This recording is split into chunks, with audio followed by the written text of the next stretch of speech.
Welcome back to webinars. We're really happy to have you tonight. If you haven't been joining us before, my name is Megan Remington. I'm our Community Education Coordinator here at Coconino Community College. Also joining me is my fabulous boss based in Page, Kay Liam, who on my screen is below me, but might be somewhere else on your screen. I'm not really sure. And we are actually going to be in Page for our next Comet Talk. We're going to be on, I think it's October 21st. We're going to be doing a really fun talk with Dudley Gardner. We'll make sure we send out information about it, prehistoric ways of life on the Colorado Plateau. So hopefully you'll join us for that, whether you're in Page or if you want to join us virtually, that's fine as well. But tonight we are here to talk about healthy living, anti-cancer living, and it comes from the perfect person because Cindy Payne is executive director. Your title, Cindy? Yes. She's our executive director, our executive Flagstaff, Northern Arizona's executive director at the Cancer Support Communities Office here in Northern Arizona. And she has some great stuff to talk about. And then she is also a part of the grand opening for the Northern Arizona office that's here in Flagstaff. And we really hope you'll be able to come out and join her for that grand opening. And to kick things off, she's going to talk to us a little bit about those fundamentals of anti-cancer living. Cindy, go right ahead. You're welcome to share your screen and get us started. Fantastic. Thanks, Megan, and thanks, Kay. And thanks, everyone from the community college and wherever you're joining us from today for the invitation to share this really important information with you. I am delighted to tell you all about anti-cancer living. And so as we get this up and running here, this is the book, Anti-Cancer Living. It's written by Lorenzo Cohen, who is a doctor at MD Anderson Hospital in Houston, Texas. So one of the original locations for cancer research. When I was a little girl, I grew up in Houston, and my uncle was a scientist. Yeah. Sorry, real quick. It looks like what we have on our end is your presenter view. Okay. So I think there might be a different way for you to share the screen, possibly. And if not, that's not a big deal. Let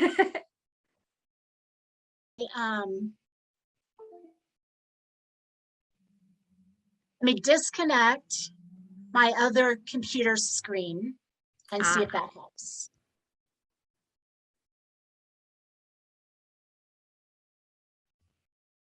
How's that? Beautiful. Thank you. You're welcome. Fantastic. Thank you.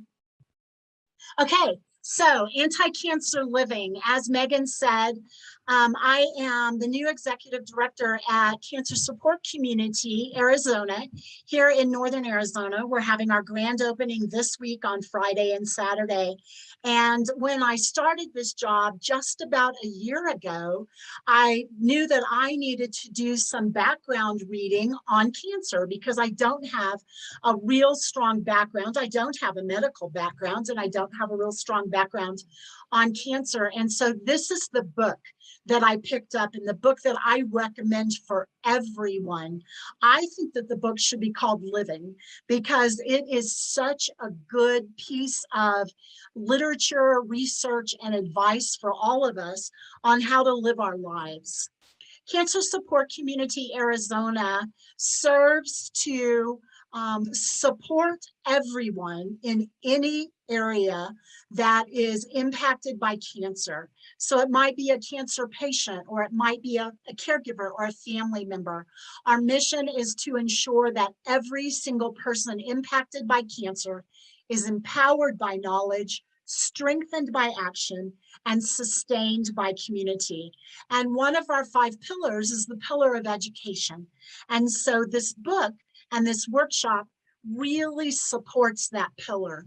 Anti-Cancer Living, the book, is an accessible prescriptive guide to wellness based on the latest scientific findings. And so I love it because throughout the advice that Lorenzo Cohen and Alison Jefferies share in the book. They feature clinical trials and they tell you about the clinical trials. They have interviews and give documentation from doctors and researchers and caregivers and patients, all of whom have been inspired to create change in their lives. And so this program that runs at MD Anderson Hospital in Houston has been documented through the book Anti-Cancer Living. And one of the things that I like best when I read is to hear real life authenticated stories from real people who are living this right now. And this book probably couldn't have more stories in it, more things from the trials, the doctors, the researchers, the patients, and the caregivers.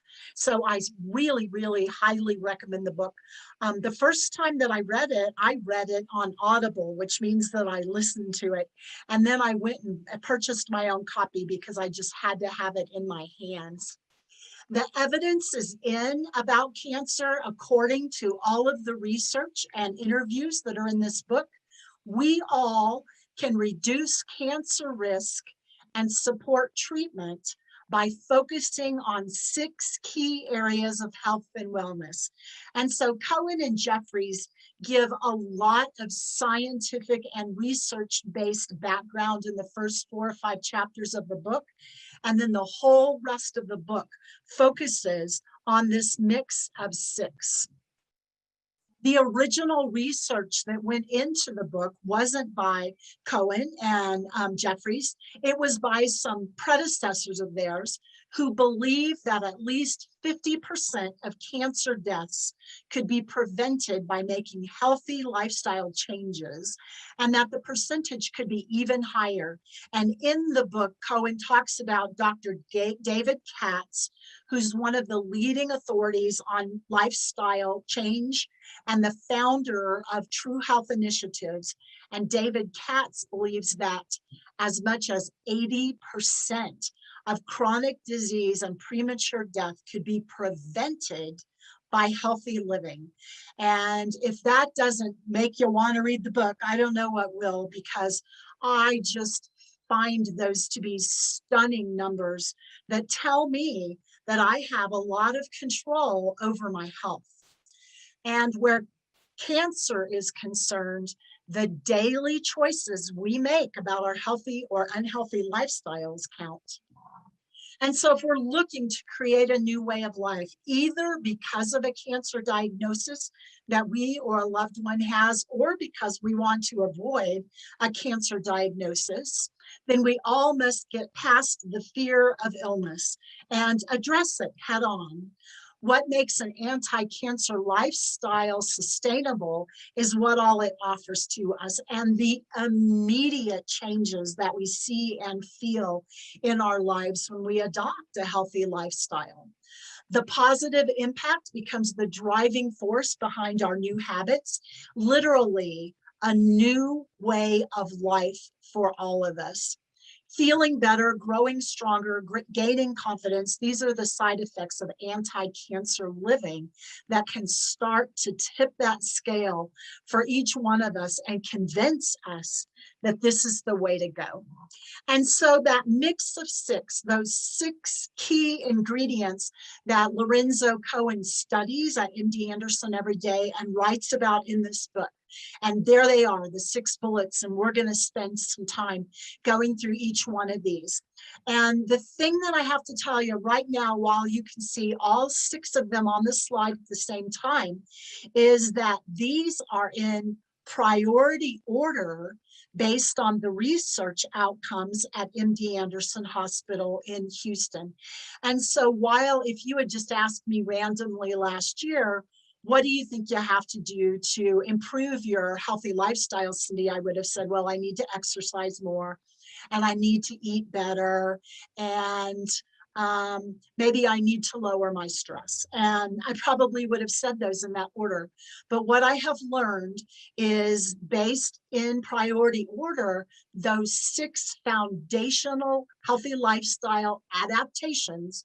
The first one is the foundation What we build the other 5 on is love and support, building community, building our team, our own personal cheerleading squad. Number 2, lowering stress and raising our resilience factor. Number 3, the need for rest.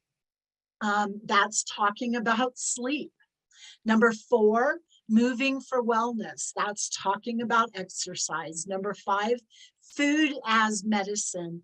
And just that statement all by itself is so life-altering for me, because I don't think as of food as medicine, but they really present it that way in this chapter. And finally, the 6th area, the environment and what areas we have control over in our environment and our quest for health. Before we go on and look at each one of these individually, I want to tell you a little bit about this picture at Cancer Support Community here in Northern Arizona. We have a display, an art display up right now called From Darkness to Light. And these are radiation masks. And so underneath all of the artwork that's been built around is a plastic radiation mask that cancer patient wore during radiation for a head, neck, or throat cancer. And the patient met with an artist and they got to know each other. And this is the artist's rendering of what they learned about the patient. And so if you happen to be here in Flagstaff and would like to come by our grand opening on Friday or Saturday, we have 14 of these radiation masks on display, and we'll have them throughout the rest of the year. So I hope that you'll stop by to see them. Okay, so let's look at the number 1 of the mix of 6. The foundation is love and support. There is a chapter devoted to this topic and lots of personal stories, both from the researchers and the doctors, but most importantly from patients who share this information. And so in 60 minutes, I can't go through six different areas and do a lot of justice. So what I've done is I've just pulled out those key bullets. And so when we talk about the foundation of being love and support, what I think about is with a cancer diagnosis, what so many of us do when we first get that diagnosis is we go into this tailspin, our emotions go up, and we think, I'm going to power through this. And many of us say, I'm going to power through this on my own. I'll do it with a medical team because I know I need a medical team, but I don't even know if I'm going to tell my family right away, or I don't even know if I'm going to tell my friends right away. And because of this independent society that we've built, we have a tendency not to build that foundation of community around us.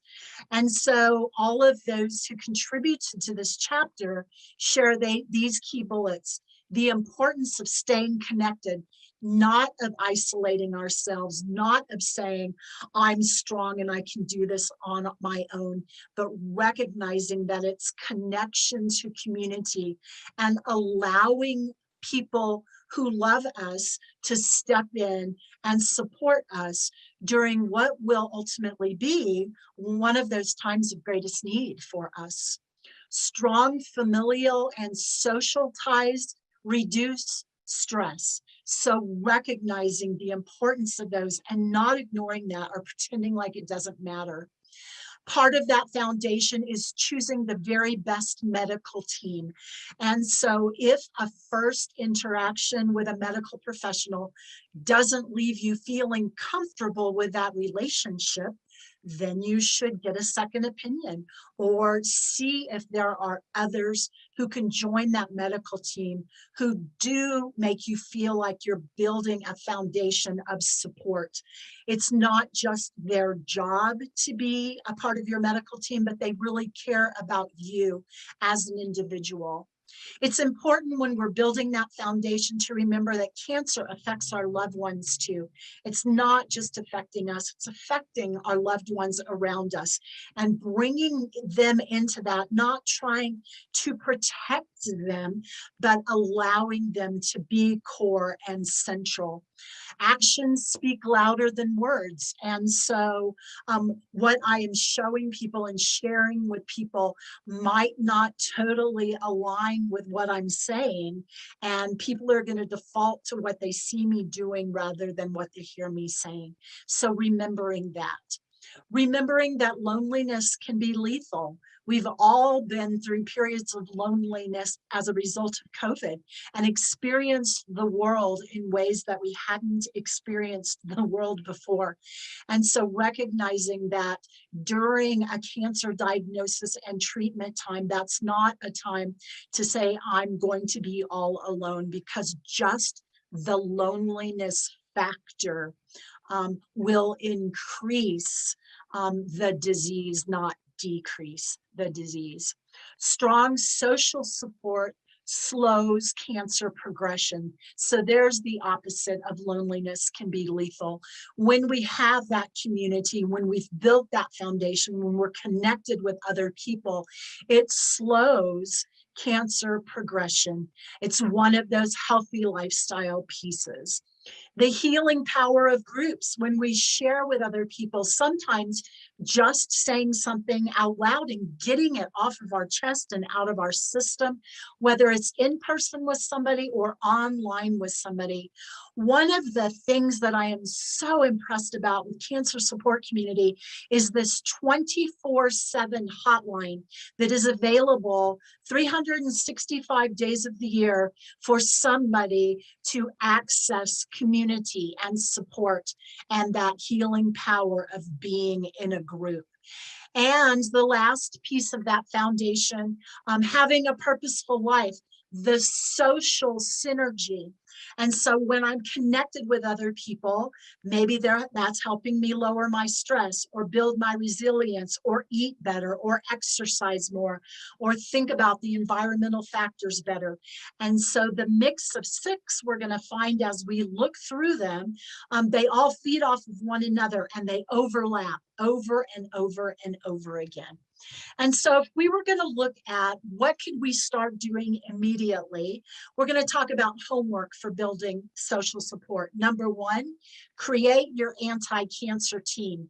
And that is people from your own personal social network that you believe will be there for you. And so part of that is your medical team. And part of that is your family or your loved ones or your colleagues at work. And part of that is hopefully Cancer Support Community Arizona, who provides the psychosocial, emotional support with things like support groups or one-on-one counseling or healthy lifestyles workshops or education sessions like this one. Identify your core values. And so Lorenzo Cohen talks about thinking about eudaimonic, purposeful living, where your own experience varies. And so eudaimonic, purposeful living, where your values align with what you're doing. And so perhaps you have a value of being healthy, or perhaps you have a value of showing compassion for other people, or making a difference, or having integrity, or whatever that might be for you. Identify what your core values are and make sure that you're living them. The third piece of homework, give the gift of support to somebody else. We all have experienced times where we were the volunteer or we were the support for somebody who was going through a difficult time. And we know that frequently we leave those kinds of situations feeling like we got more out of them than we gave. And so if you're able to focus on the needs of others at a time of high need for yourself, then that can be something that's very rewarding and helps to build social support. 27 and a half years ago, I had twins, and my twins were in the NICU for 7 days. And I said at the time, when I can do this purposely in my life, I'm going to volunteer at the NICU. And I started volunteering about 5 years ago because I knew exactly what it felt like to be sitting in the NICU with brand new premature babies and not even beginning to understand what was going on. And so now that I understand, I can step in and be there for one of those young moms. And so I encourage you, Lorenzo Cohen encourages you to look at volunteering as a part of building that social support. So that's number one, that's step number one as far as the mix of six. Number two, increasing or decreasing stress and increasing resilience. What does this look like? The emotional stress of cancer. We get stressed out just thinking about the fact when we go in for a mammogram or any type of test, maybe a skin cancer test, you go in and we live in Arizona, one of the highest areas for skin cancer. So you go in and get a test and we're stressed out about that and we're worried about it until we get the results back from the test. And so we recognize that cancer diagnosis or worrying about cancer is stressful for us. Then we get the diagnosis and we have all of the emotions that come up around mortality, the idea of anxiety or fear or anger or depression or denial or all of those steps. And that increases our stress because we know that cancer used to be a death sentence. Now it's not anymore for many, many, many cancers. But it's so easy for us to default there and to think this is the end as I know it. And it does not have to be that way. And so lowering that stress and building that resilience, and it is so hard to do on your own. And so that's why we have the education piece, and that's why we have the love and support piece, so that we're not doing it on our own. We're giving validity to those emotions, we're letting them come out, but then we're taking control of them and not letting them take control of us. Because we're embracing reality, we're saying, this is my reality right now, and here are the steps that I need to take to get through that. The surprising support that we find based on meditation. Meditation may be things like yoga or mind-body practices or religion. It's going to be different for each one of us. But those types of things, whether you're a meditator or a yoga person or someone who does planned relaxation, those are all so important. And there are so many examples of great ways to do that in this book. All of those things lower our stress, and it is so important that we find one that works for us. The stress and cancer proliferation loop. And you'll find in the book multiple examples of the more stressed I am, the faster my cancer cells grow. And as I lower my stress, it also lowers the growth of cancer cells, and story after story that shows this to be factual information. Stress and the body. When I'm stressed, I eat more. When I'm stressed, I watch TV more. When I'm stressed, I exercise less. That's also one of those proliferation loops that bad habits build on stress. Cultivating a positive frame of mind, and how important this idea of gratitude or joy can be, and how difficult it can be to be grateful for things during cancer treatment or to find joy in things. But again, story after story from individual patients in the book that really talk about how important it is to build that positive frame of mind because of gratitude and joy. Anti-cancer living begins when stress ends. And so again, as I mentioned earlier, this is the number 2. This is ahead of healthy eating and ahead of exercise, taking control of our stress. So let's look at what is some homework we can do to control stress and improve resilience. Meditate daily. Build toward at least a 20-minute practice a day that moves through all types of, that should say meditation rather than medication. Meditation, focused meditation, mindfulness meditation, and loving kindness. And if you're not familiar with 1, 2, or all 3 of those, they're very well explained in the book. Engaging in reflective writing, writing about your meditation practice, your core values, your triggers, your emotional triggers, your stress triggers, and what you're doing to manage them. We have a therapeutic writing class that's led by a certified counselor at Cancer Support Community. And in November, we're bringing in one of our colleagues from NAU, Dr. Pam Powell, who teaches in the College of Education, and she's going to do a poetry writing class as a way of reflective writing and reducing stress. Pam writes poetry and she writes songs, and it's just amazing to see what that can do to help us lower our stress. And finally, just looking for meditation moments throughout the day.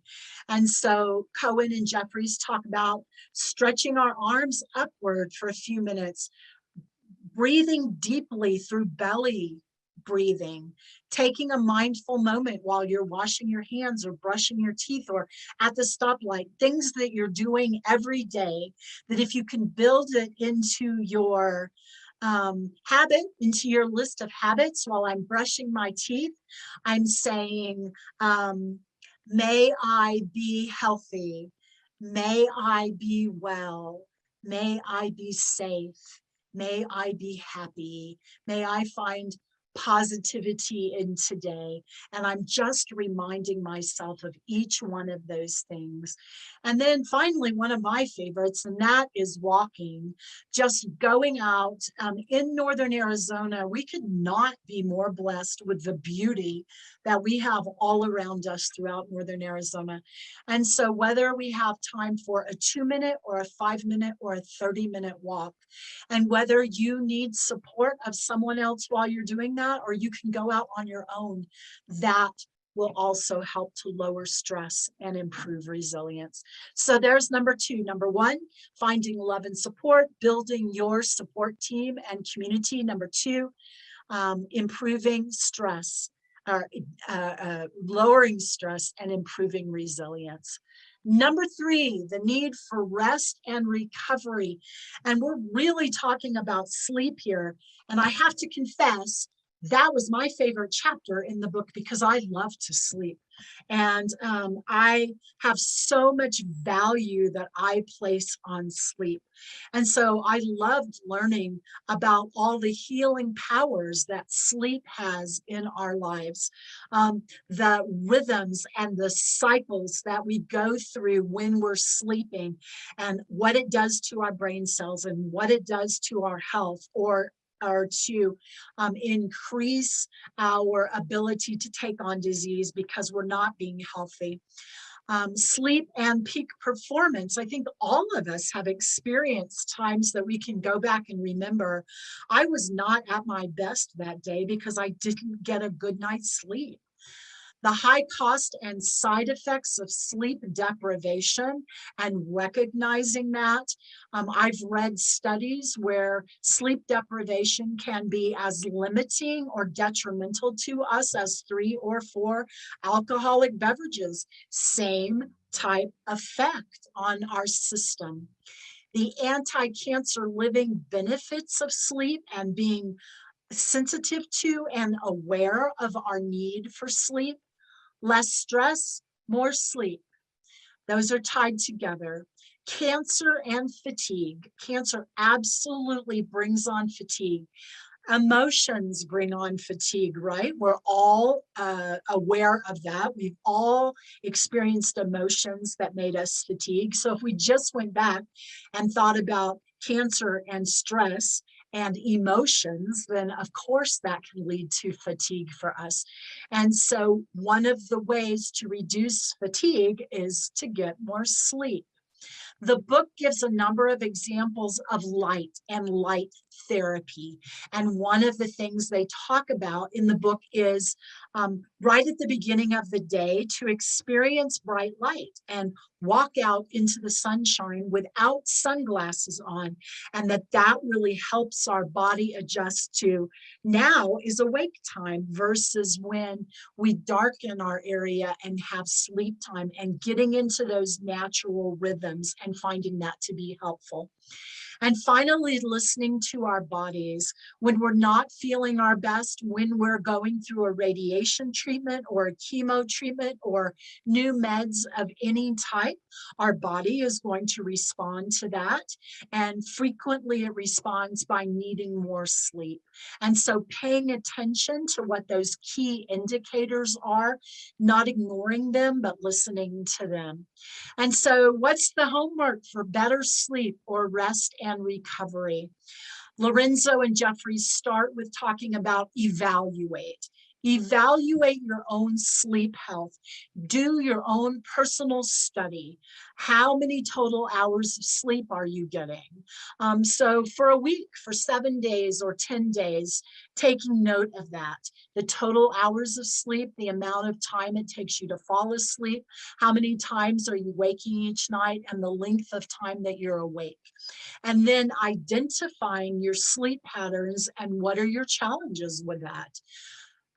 They do a really nice job in this chapter about talking about if your age, 1 year to 5 years, you should be getting this much sleep, 5 to 11, 11 to 19, young adults, older adults. And so all I did was capture this for adults here, but in the book, it's much more specific. They're talking about getting no less than 6.5 hours of sleep each night, preferably 7 to 8 hours of sleep each night. And so there's a lot of the value of sleep. Once you've evaluated and identified, then understanding if you're not liking what you see, or if it's not paying off for you in ways that you feel healthy, that you may need to consult a healthcare professional with an emphasis on sleep aid. And they talk a lot and give some examples in the book of cognitive behavioral therapies, CBT, as a therapy for insomnia. We don't have time to go on into the counseling side of that, but CBT is something that we can all do in ourselves once you learn a little bit about how to work yourself through some of the tendencies of cognitive behavioral therapy.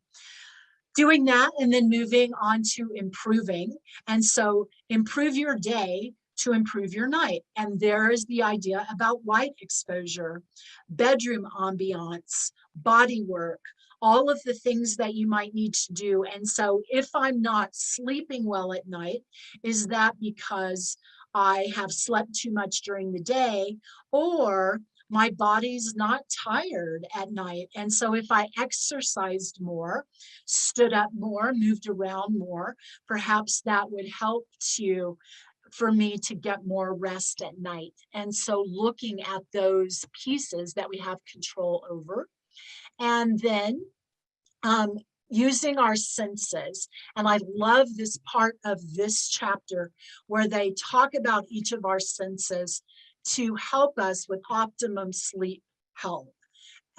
And so this idea of breathing deeply, when you lay down, taking in a breath for 8 counts, and then holding it for 4 counts, and blowing it out for 7 counts, and then holding that with no new breath for 3 or 4 counts, and really lowering our stress and increasing our ability to relax.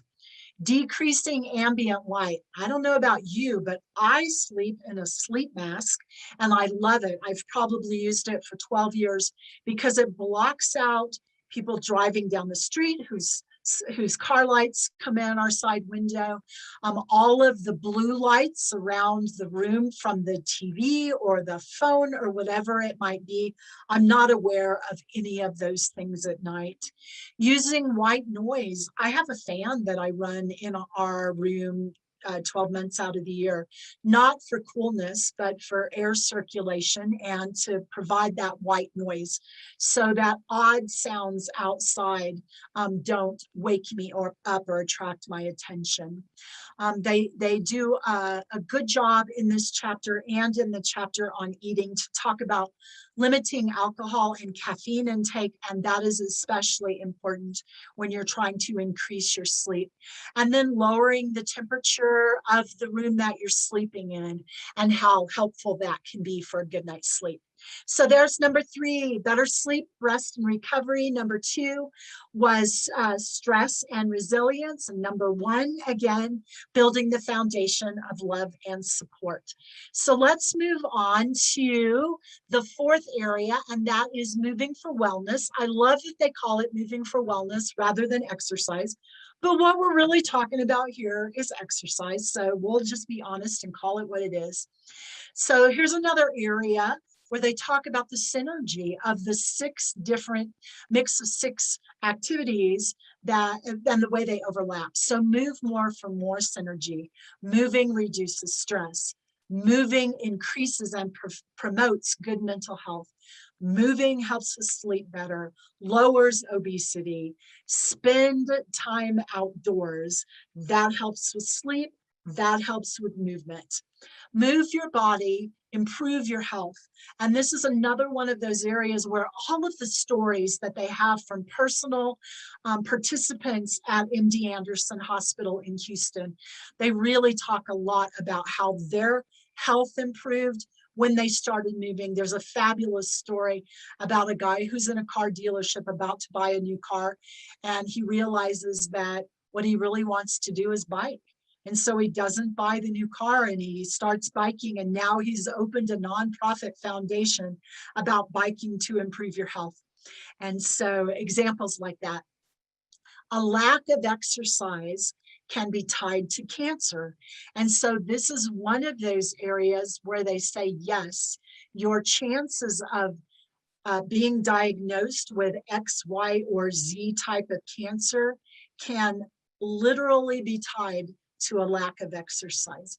And so for those who do not have a cancer diagnosis, who are trying to prevent that, increasing your exercise prevents the likelihood of having a cancer diagnosis in many different cancer types.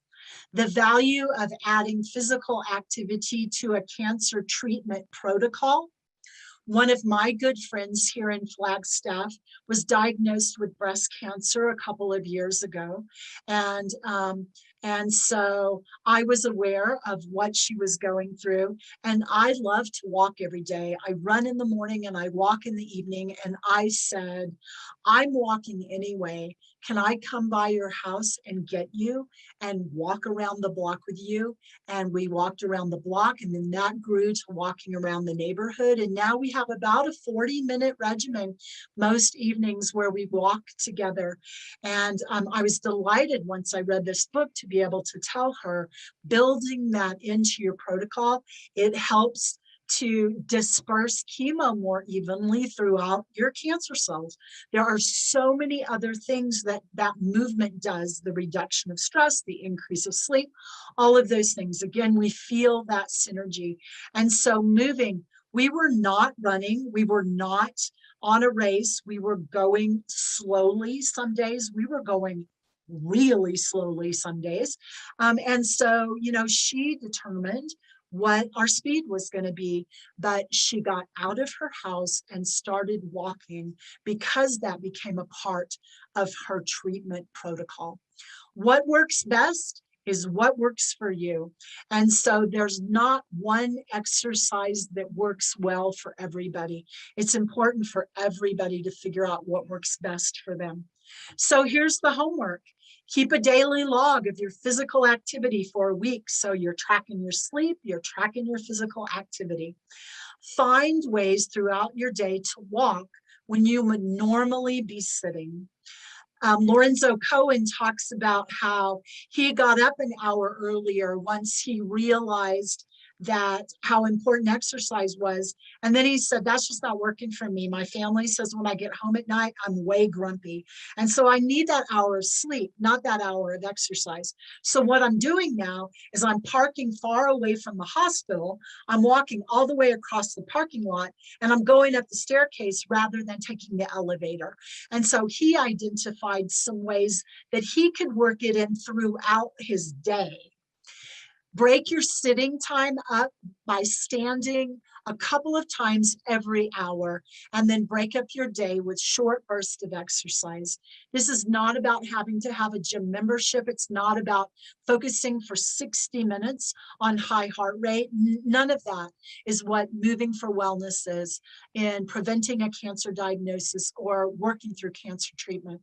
It's about focusing on increasing in small implements, and then maybe next week increasing another 2 minutes or another walk around the block. Develop a fitness routine, work on flexibility, range of motion, strength, and stamina. At Cancer Support Community, we have a class that's called Strength and Balance, because we recognize that balance is one of those things that chemo and radiation can throw off for us. And so we want very purposely to be thinking about, how do I build back up my strength and re-find my balance? Or perhaps it's a range of motion, or it's flexibility through yoga, something like that.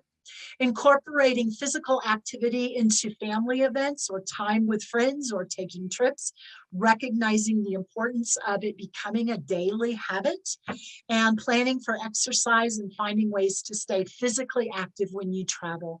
And so we know some from Northern Arizona go down to Mayo Clinic for treatments. And so keeping up, doing that physical moving for wellness, even when you're having to travel. So there's area number 4. Let's talk back through them again. Number 1, building that support network of love and support, the foundation. Number 2, decreasing stress, increasing resilience. Number 3, rest and recovery for sleep. And number 4, moving for wellness or exercise. So let's move on to number 5, and that is this idea of food and medicine. What I put in my body as food and beverage really, really matters. And so this is an area where, again, we see so much research in this book and people's personal stories, recognizing food's healing power. Food can depress us, or food can raise us up and help us to heal. Cancer as a wake-up call for those of us who haven't even really routinely thought about what we're putting in our bodies. A lot of evidence-based research on this book about adopting a plant-based diet. So there's lots you can learn in this book about that recommendation. Not so sweet, the dangers of sugar. This one's been fascinating for me, and one of the areas that I decided I was going to take on. And so I just decided that I was going to stop eating processed sugar. I didn't taper it off. I just one day decided, and I cannot even tell you how much better I felt by the end of week 1, and by the end of week 2 and 3 and 4. I was a completely different woman. And so I really recommend, and then think about the synergy there between my diet, my exercise, my stress, my sleep, all of those things that sugar can affect, and how much better I feel in all of those areas, having given up processed sugar. I was also fascinated in this chapter to learn something that I did not know, and that is alcohol is listed as a known human carcinogen. And that did a lot to educate me. I did a lot of reading once I knew that, and tried to figure out how I was going to balance that in my life. The dangers of red and processed meat. This is one that we've heard a lot about, and you can read more about in this book. The idea that the choices that we make are important in the food that we put into our bodies and what it does to us. And finally, the higher your weight, the greater your cancer risk. Absolutely evidence-based research. The higher your weight, the greater your cancer risk in multiple types of cancer. And so there again, I'm motivated to make sure that I am not obese and taking care of what I put in my body. So here we go. Homework for food as medicine. What can I do as an individual to help control that? Keep track of everything I'm eating for a week. Now I'm tracking my sleep, my exercise, and my food intake, and working toward a diet that eventually is 90% healthy, recognizing that every incremental change we make is a great change. It doesn't have to be overnight, and it doesn't have to be 100% for it to make a difference. Every meal should include a variety of vegetables and fruit. And Lorenzo Cohen talks a lot about the healing power of vegetables in this chapter. So I'll just hang that out there as a dangling carrot. Making eating healthy, convenient. They talk about prepping vegetables ahead of time, doing multiple meals at once so that we don't feel like we're putting so much extra time into meal prep. Becoming a healthy shopper, reading labels, being aware of what we're purchasing when we purchase our food. Celebrating. So many of us build food into celebrations. And so they give some examples of celebrating around an activity, not around a food. And so I'll let you read about the different suggestions that they have there. Not using alcoholic drinks and desserts as rewards, but finding other rewards for ourselves. Perhaps it's a walk in the woods or a massage or a bubble bath or something like that, not just using food as ways to reward ourselves. The advice of using honey or maple syrup instead of sugar or sugar substitutes, which I found to be fascinating and interesting. Limiting dairy intake, limiting alcohol intake, and drinking filtered water and organic green tea as other examples of food as medicine for us. Again, there is so much more in the book, so I definitely recommend that you take a look at the book. Okay, so let's go back and review. Building a community, a foundation of love and support, stress and resilience control, rest and recovery through sleep, movement through exercise, food as medicine, being worried about what I eat. And finally, number 6, the environment and quest for health. And I have to confess that this is the one that gives me the biggest headache because I feel like it's the one that I have the least amount of control over personally. And so I worry about this one, but what I have included here are areas where we do have control. And so I recognize that I live in Arizona and I live at 7,000 feet in Arizona. And so part of my environment is sun exposure every day. I choose to live here. I choose to be outside. I wear lots of sunscreen. I wear a hat. I wear long sleeves. And so that's one way that I can control my environment without having to move. So they talk about our homes are filled with chemicals. How can we reduce household chemical exposure? Looking at environmental toxins and endocrine disruption. And so sometimes the water we drink causes endocrine disruption. I don't find that to be an issue in Flagstaff, but certainly it can be an issue in many communities. Utilizing houseplants as natural air filters in our house. I love this because I love houseplants. Reducing the toxins that we put on our body and reducing the toxins that we put into our body. I once again confess and share that I gave this book to all of my family members for Christmas last year. And so I asked my oldest son, who lives in Chicago, did you read the book? And he said, yeah, I read the book and I changed my shampoo and I changed my conditioner and I changed my toothpaste based on things that I learned. So those were things that he felt like he had some control over. And this chapter does a great job of explaining each one of those areas and what we should look for and what we should avoid. Environmental synergy, interacting carefully with the larger environment, and then moving towards cleaner living. They talk about things which may or may not be simple.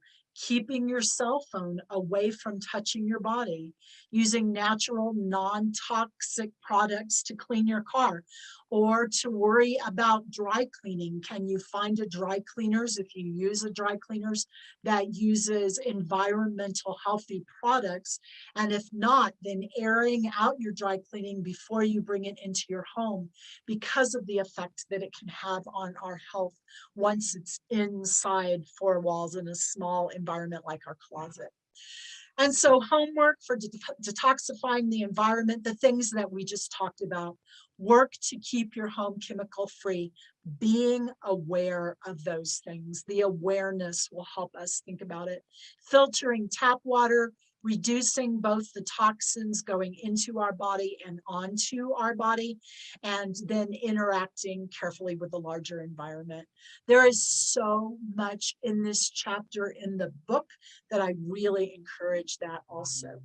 So we got through our 6 areas. We're building a foundation, a community of love and support as our number one priority, including our family, including our loved ones, including our work colleagues, including medical professionals, and including cancer support community to help with that psychosocial, emotional support.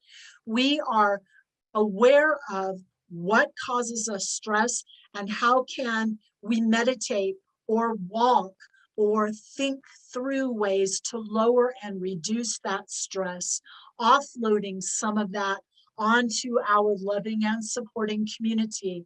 How do we build our resilience? How do we increase our sleep, our rest, our recovery?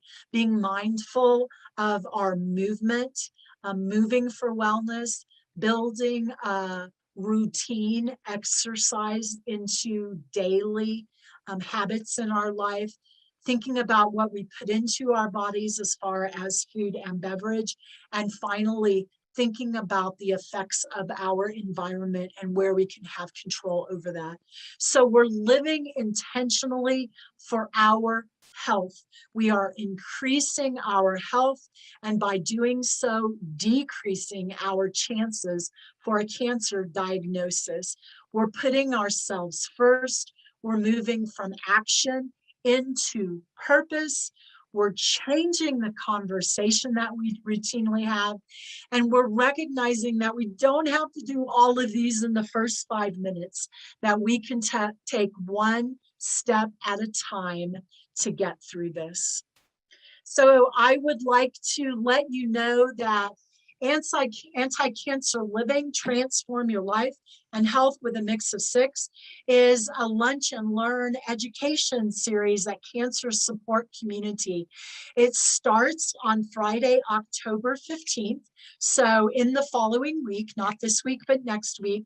And every Friday from noon to 1 o'clock, we're going to meet for an hour.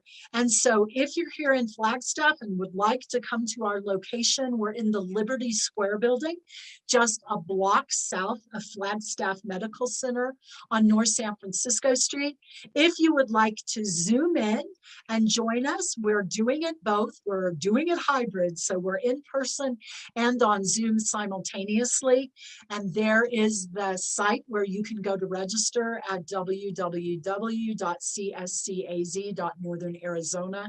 If you have any concerns or any hesitancy about registering for that Zoom or feel like it's difficult, give us a call.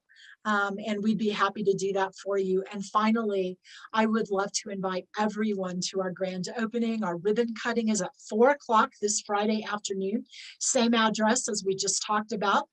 And all of our in-person workshops like yoga and hypnotherapy and breast cancer control, all of those are full for in-person, but we still have spaces available virtually in all of those workshops. And so if you'd like to join us on Zoom, you're welcome to do that at that registration site there.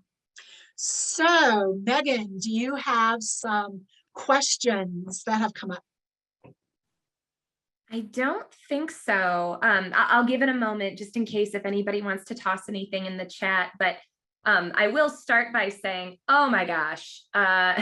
So I was telling Kay in a private chat that I ordered the book while you were talking because I was just like, I need to read this book, and it gave me chills, particularly the part about stress and anxiety, because it's incredible how easy it is to forget that there's nothing that is worth, really taking yourself apart, to ruin your health over something so simple like traffic or something along those lines. That really hit hard.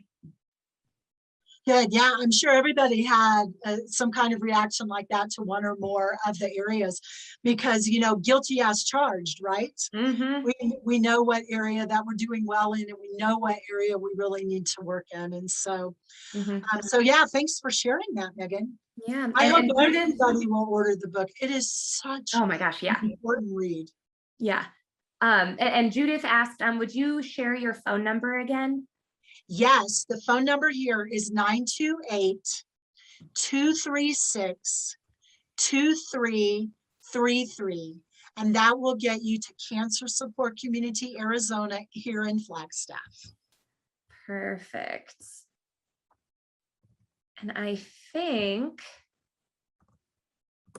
I'll go ahead and I put that in the chat for Judith. And I think that will do it for us tonight. Cindy, thank you so much for your time. Thank you for such a spectacular presentation. We appreciate you so much and all of the amazing things that you do for our community. And yeah, please send me whatever information you want me to get out to all of our registrants, whether they were able to join us or not. We'll make sure that this recording gets out, and I am going to preach this gospel and tell people they need to watch this because and you are such a fabulous presenter too. We appreciate your time so much.